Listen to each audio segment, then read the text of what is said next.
देवेंद्र फडणवीस आणि उद्धव ठाकरे यांच्या विमान प्रवासाची महाराष्ट्रात चर्चा आहे, कारण हे दोघं जण नागपूरला एकाच विमानाने गेलेले दिसलेले आहेत। फडणवीस आणि ठाकरे यांनी इंडिगोच्या विमानात प्रवास केलाय। नागपूर पर्यंतचा हा प्रवास फडणवीसांचा आपल्या कामासाठी आहे, तर ठाकरेंचा फडणवीसांच्या सरकारच्या आणि भारतीय जनता पार्टीच्या विरोधात आहे।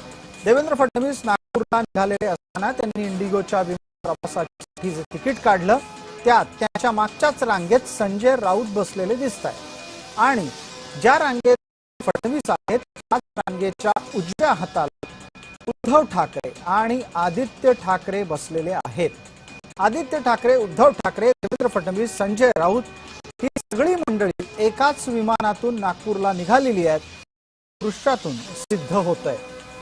या विमान प्रवासाच्या पूर्वी उद्धव ठाकरे आणि देवेंद्र फडणवीस या दोघांची विमानतळावर भेटही झाली। त्यावेळेला परस्परांचं हस्तांदोलन करून एकमेकांचं अभिवादन करत हे लोक विमानामध्ये चढण्यासाठी निघाले, तेव्हा तिथे असलेल्या रांगेतही होते ठाकरे मागे होते।